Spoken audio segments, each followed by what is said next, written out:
हम अपना चैनल एक स्टार्ट कर रहे हैं एमकेजी क्लासेस। ये हमारे चैनल का नाम है एमकेजी क्लासेस और ये मेरा नाम है MI अंसारी। और हम ट्वेल्थ क्लास का मैथ पढ़ाऊंगा। और हम एक छोटी सी कोशिश कर रहे हैं बच्चों को पढ़ाने के लिए, जिससे कि आप लोगों को आसान भाषा में हम इसे पढ़ा सकें मैथ को। और ये हमारी छोटी सी कोशिश आप बड़ा बना सकते हैं अपने प्यार से, और जहाँ समझ में ना आए आप उसमें कमेंट कर सकते हैं तो हम उसे दोबारा बताएं। तो हम थोड़ा सा स्टार्ट कर लेते हैं। पहला जो संबंध और फलन, तो इसके बारे में हम थोड़ा सा डिस्कस कर लेते हैं पहले कि क्या होता है संबंध फलन, और इसमें जो समुच्चय आएंगे समुच्चय के बारे में थोड़ा सा समझा देता हूँ मैं जीरो लेवल से, जो कि आपको समझने में आसानी हो जाएगी। तो हमारे पास जो समुच्चय होता है, इसमें हम सबसे पहले हमारे पास आता है निकलकर समुच्चय। समुच्चय क्या होता है? आपने कक्षा 11 में पढ़ा होगा समुच्चय के बारे में। थोड़ा सा यहाँ इसके बारे में जानकारी दे देता हूँ, उसके बाद हम आगे बढ़ेंगे। तो समुच्चय क्या होता है? समुच्चय हम उसे कहते हैं वस्तुओं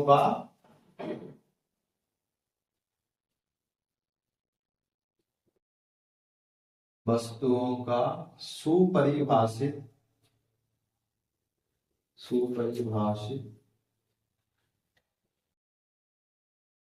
संग्रह या समूह। समूह बोल दो या संग्रह बोल दो, बात एक ही है। तो जो वस्तुओं का या व्यक्तियों का या किसी भी संख्याओं का जो सुपरिभाषित संग्रह या समूह होता है, उसे हम समुच्चय कहते हैं। तो सुपरिभाषित का मतलब ये है कि जो हमारे पास वस्तुएं दी गई हो या व्यक्ति दिए गए हो या कोई वर्ग दिया गया हो, संख्याएं दी गई हो या कुछ और भी चीज दी गई हो, तो उनके बीच तुलना का भाव पैदा ना हो, यानी कि तुलना कंपेरिजन ना हो उनके बीच में, तो हम उस समूह को क्या कहेंगे? समुच्चय कहेंगे। जैसे कि समूह क्या कहते हैं? कंपेरिजन का मतलब ये है, अब हमने मान लो व्यक्तियों का समूह लिया, कोई व्यक्ति है हमारे पास, और हम उन व्यक्तियों के समूह में कहें कि ये सबसे अच्छे व्यक्तियों का समूह है, तो उनके बीच में क्या होगा? कंपैरिजन पैदा हो जाएगा। चलो मान लो 4-5 व्यक्ति हैं, तो वो आपस में डिस्कस करेंगे, मैं इससे अच्छा हूँ, कोई दूसरा रहेगा मैं इससे अच्छा हूँ, तो ये कंपैरिजन का भाव पैदा हो रहा है उस ग्रुप के अंदर। तो हम उस समूह को समुच्चय नहीं कहेंगे। जहां हमारे पास कंपैरिजन का भाव पैदा ना हो, उसे हम क्या कहते हैं? समुच्चय कहते हैं। जिनमें एक ही गुण विद्यमान हो जिस समूह में, उसको हम क्या कहेंगे? समुच्चय कहेंगे। जो एक सा ही गुण हो, जैसे हम एक ले लेते हैं छोटा सा एग्जांपल।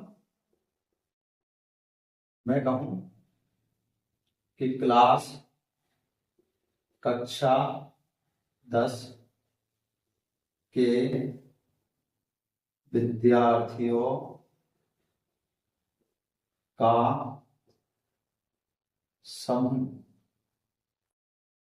तो कक्षा 10 के विद्यार्थियों का जो समूह है, तो उसमें जितने भी कक्षा 10 में जितने भी विद्यार्थी आएंगे, उसे उस समूह को हम क्या कहेंगे? समुच्चय कहेंगे। क्यों? क्योंकि इनके बीच में, कक्षा 10 के विद्यार्थियों के बीच में कोई भी तुलना नहीं हो रही है, वो सब एक ही कक्षा में पढ़ते हैं और वो कक्षा 10 है। अब इसमें कोई अच्छा या बुरा या सर्वश्रेष्ठ ऐसे कोई शब्द नहीं मिल रहे, तो हम इसे क्या कहेंगे? समुच्चय कहेंगे। जहां अच्छा, बुरा, सर्वश्रेष्ठ, सबसे अधिक, सबसे तेज, ऐसे जो गुण आते हैं जिस समूह में, तो वो समूह समुच्चय नहीं कहलाता है। मैं थोड़े से शब्द लिख देता हूँ, आप इससे पहचान कर सकती हैं समुच्चय की आसानी से। पहचान के लिए मैं कुछ शब्द ले रहा हूँ, आपको आसानी रहे पहचानने में। अच्छा, कोमा सर्वश्रेष्ठ,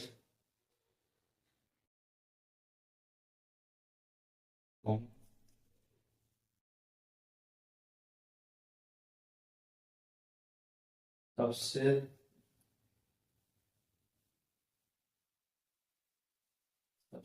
तेज, कोमा सर्वाधिक, कुछ इस प्रकार के शब्द आएंगे। जिन समूह में ऐसे शब्द आते हैं तो वो समूह समुच्चय नहीं कहलाता है, क्योंकि इन इन शब्दों के बीच में क्या पैदा हो जाता है, एक तुलना का भाव पैदा हो जाता है, तुलना होती है, कंपैरिजन होने लगता है। तो इसलिए क्या कहते हैं, इसको हम इस समूह को समुच्चय नहीं कहेंगे। क्योंकि अच्छा, अगर मान लो हम 4 व्यक्ति हैं, 4 व्यक्ति में कहेंगे अच्छा ये सब अच्छे हैं, तो उनके बीच में, चारों व्यक्ति के बीच में क्या भाव पैदा हो, यार मैं इससे अच्छा हूँ, मैं इससे अच्छा हूँ, ऐसा कोई भाव पैदा ना हो, हम उसे क्या कहते हैं, समुच्चय कहते हैं। केवल एक ही प्रॉपर्टी विद्यमान हो, एक जैसी प्रॉपर्टी सारे व्यक्तियों में या वस्तुओं में या संख्याओं में, तो उस समूह को हम क्या कहेंगे, समुच्चय कहेंगे। और समूह को हम समूह भी कह सकते हैं, संग्रह भी कह सकते हैं। तो ये इसकी कुछ पहचान होती है। थोड़ी आसान, को आसान शब्द हैं थोड़े, इनको ध्यान रखेंगे तो हम समुच्चय का पहचान आसानी से कर सकते हैं कि उसमें अगर ऐसे शब्द आते हैं तो वो समुच्चय नहीं होंगे। और इनके अलावा कुछ भी नॉर्मल तरह भाषा आती है, ऐसे गुण आते हैं जो सब में एक जैसे हो, तो उसे हम क्या कहेंगे, उसे समुच्चय कहेंगे। जैसे कि हमारे पास एग्जाम्पल था कक्षा 10 के विद्यार्थियों का समूह, तो ये क्या कहलाएगा, समुच्चय कहलाएगा। क्योंकि इसमें ऐसे शब्द आ भी नहीं रहे और आपके पास एक ही प्रॉपर्टी है कि भाई सारे विद्यार्थी किसके हैं, कक्षा 10 के हैं। उसमें कोई कक्षा 11 का नहीं है, कोई कक्षा 9 का नहीं है, कोई कक्षा 12 का नहीं है। जितने भी, अगर मान लो कक्षा 10 में 100 विद्यार्थी हैं, तो वो सारे 100 विद्यार्थी किसमें पढ़ रहे हैं, कक्षा 10 में पढ़ रहे हैं। और उसमें अच्छा है ना, कोई बुरा है ना, कोई टैलेंटेड है ना, कोई लूजर है, ऐसा कोई सब इसमें आ नहीं रहा है। तो इसलिए क्या कहलाएगा, समूह समुच्चय कहलाएगा। अब जैसे मैं कुछ ऐसे ले लेता हूँ, एक एग्जाम्पल है कि विश्व के सर्वश्रेष्ठ ज्ञानबाजों का समूह। तो ये जो हमारे पास समूह है, ये संग्रह है विश्व के सर्वश्रेष्ठ ज्ञानबाजों का समूह। तो इस समूह को हम क्या समुच्चय कहेंगे या नहीं कहेंगे? देखो इसमें एक प्रॉपर्टी आ गई सर्वश्रेष्ठ वाली, जो कि इसकी पहचान होती है कि समुच्चय नहीं होगा। एक तो आसान भाषा ये है, इसको ध्यान रखो। और नहीं तो एक चीज ध्यान रखो कि मान लो ज्ञान विश्व के सर्वश्रेष्ठ ज्ञानबाजों का समूह जो है, तो उसमें ज्ञानबाज जो होंगे, कोई ज्ञानबाज मान लो कहीं अच्छा प्रदर्शन करता है, हर बार अच्छा प्रदर्शन करता है, 1-2 बार खराब करता है, तो अगर वो हमेशा अच्छा तो नहीं कर सकता प्रदर्शन, कहीं ना कहीं वो कभी खराब भी कर देता है प्रदर्शन। इसलिए क्या हो, वो कभी सर्वश्रेष्ठ हो भी है भी, और उनके बीच जो जितने भी सारे व्यक्ति हैं उसमें से कोई कम अच्छा प्रदर्शन करता है, कहीं कहीं कोई ज्यादा करता है, तो उनके बीच में क्या तुलना का भाव पैदा हो जाता है। जिससे कि हम उसे क्या कहेंगे, ज्ञानबाजों के समूह को हम क्या समुचित नहीं करेंगे, क्योंकि आपस में क्या हो रहा है, तुलना हो जा रही है। अगर 4 ज्ञानबाज हैं तो वो चारों कहेंगे, चारों ये सोचेंगे कि हमने उस वाले मैच में अच्छा प्रदर्शन करा था, एक हमारा मैच खराब हो गया, किसी के 2 मैच खराब हो गए, किसी के 4 मैच अच्छे हुए होंगे। इस तरीके तुलना का भाव आपस में आ रहा है, तो उसमें उस समूह को हम समुच्चय नहीं कहेंगे। तीनों जो हमारे पास समूह है, क्या कहलाएगा, समुच्चय नहीं होगा, समुच्चय नहीं होगा, समुच्चय नहीं है। क्योंकि इसमें तुलना हो रही है, हमारे पास सर्वश्रेष्ठ जैसे शब्द आ रहे हैं, और ये शब्द क्या पैदा करते हैं, तुलना, कंपैरिजन पैदा करते हैं आपस में समूह के अंदर भी। और समूह के अंदर कभी भी कंपैरिजन का भाव पैदा ना हो। अगर कंपैरिजन का भाव पैदा होता है तो उसे हम समुच्चय नहीं कहेंगे, और अगर नहीं पैदा होता है तो हम उसे समुच्चय कहेंगे। और अब देखो, समुच्चय को हमेशा हमारे पास मंझला ब्रैकेट होता है, हम मंझले ब्रैकेट में बंद करते हैं, मंझला कोष्टक इस तरीके से बनता है, इस तरीके से हम उसको बनाते हैं। इसके अंदर इसके क्या लिखते हैं, जो भी समूह के अंदर व्यक्ति या संख्याएं होंगी वो किसी ब्रैकेटों के अंदर लिखी जाएंगी। ये मतलब ब्रैकेट होता है, जितने भी इसके अंदर अवयव हो या वस्तुएं हो या इसके समूह के सदस्य हो, उन सबको हम इसके अंदर लिखेंगे। और समूह के जो अंदर सदस्य होते हैं, समूह मान लो 10 व्यक्तियों का समूह है, 10 व्यक्तियों का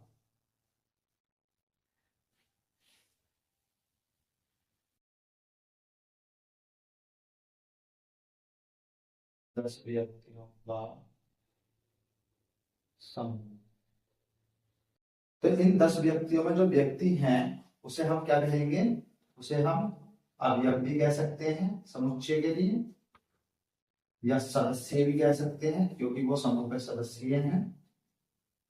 तो हम ये दो नाम आसान हमारे पास ये दो नाम ही है, अवयव भी कह सकते हैं और सदस्य भी कह सकते हैं। जैसे कि हमारे पास मान लो हमने कोई समुच्चय लिया, उसमें लिखा ए comma B comma C comma D, तो ये जो इस समूह के क्या है, सदस्य हैं या अवयव हैं। हम इसे अवयव भी कह सकते हैं और सदस्य भी कह सकते हैं।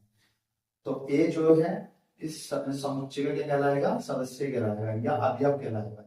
तो अब मान लो हमने इस समुच्चय को नाम दिया है ए, और ए का क्या है, छोटा वाला जो ए है वो इसका एक सदस्य है।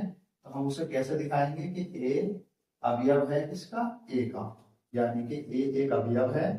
ये अवयव का चिन्ह होता है, इसे एप्सिलॉन बोलते हैं। ये एप्सिलॉन का चिन्ह होता है, इसे अवयव के रूप में यूज करते हैं कि ए अवयव है समुच्चय ए का, क्योंकि इसके अंदर है। अगर मैं ये कहूं कि ई अवयव है ए का, तो ए जो अवयव है वो इसके अंदर होना चाहिए, इसका सदस्य होना चाहिए। इसके अंदर नहीं है तो हम लिखेंगे ए अवयव नहीं है ए का। तो हम इस तरीके से काट के दिखा दें। जो हमारे पास अवयव का चिन्ह होता है, ये अवयव का हमारे पास चिन्ह है इस तरीके का। इसे मैं देखो लिख देता हूं, अवयव अवयव है, और ये चिन्ह क्या दिखाता है, अवयव। ज्यादा नीचे हो गया, नहीं दिखाई दे रहा, इधर दिखा देता हूं मैं। ई अवयव नहीं है इसका ए का, समुच्चय ए का, तो ये किसको दिखाता है, अवयव नहीं है। और ये चिन्ह किसको दिखा रहा है, अवयव है, और ये चिन्ह दिखा रहा है अवयव नहीं है। जब हमने अवयव के चिन्ह को काट दिया, साइन को काट दिया इसको, ये दिखा रहा है कि अवयव नहीं है। तो अब देखो हमने क्या है इसके अंदर, हमने क्या क्या देखा कि समुच्चय को हम हमेशा, समुच्चय को हम हमेशा किससे प्रदर्शित करते हैं, अंग्रेजी वर्णमाला के कैपिटल अक्षर से प्रदर्शित करते हैं। जैसे कि ए लिख लो, बी सी डी, ये किसको दिखाएंगे, समुच्चय को दिखाएंगे, यानी कि उस समूह को दिखाएंगे। ए बी सी डी, कुछ और भी ले सकते हैं, एक्स वाई जेड, कुछ भी दे सकते हैं, X comma Y comma Z. तो समुच्चय को हम A B C D dot dot X Y Z से किसी से भी दिखा सकते हैं। लेकिन ये जितने भी हमारे पास अक्षर बने होंगे वो सब कैपिटल होंगे, और जो समुच्चय के अंदर अवयव होंगे यानी कि समुच्चय के जो सदस्य होंगे उसे हम किससे दिखाएंगे, छोटे वाले ए बी सी डी से दिखाएंगे, यानी छोटे अक्षरों से A B C D comma dot dot X Y Z. और ये जो सारे अवयव हैं ये मल्टीपल ब्रैकेट में बंद करे जाएंगे, तो उस समूह को हम क्या कहेंगे, समुच्चय कहते हैं। ये सारे उसके महिला ब्रैकेट के अंदर बंद होते हैं ये सारे अवयव, और वो जब महिला ब्रैकेट के अंदर बंद हो गए तो ये क्या कहलाया, एक समुच्चय कहलाया। और समुच्चय के अंदर कोई भी कंपैरिजन भाव ना हो, और ये क्या कहलाएगा, समुच्चय हो जाएगा। तो ये हम इसे इसके अवयवों को छोटी ABCD से लिखते हैं, छोटे अक्षरों से लिखेंगे और महिला ब्रैकेट से बंद कर देंगे इसको, ठीक है, कहलाएगा समुच्चय हो जाएगा। ये तो हो गया समुच्चय की पहचान, और समुच्चय को हमें कैसे लिखना है और उसके अवयवों को किस तरीके से दिखाना है। ये अवयव का चिन्ह होता है, जैसे कि हम ई बना रहे हैं या एप्सिलॉन बना रहे हैं, फिजिक्स में एप्सिलॉन होता है इस तरीके का, और इसे एप्सिलॉन ही बोलते हैं। थोड़ा आगे बढ़ते हैं, देखते हैं फिर आगे क्या है।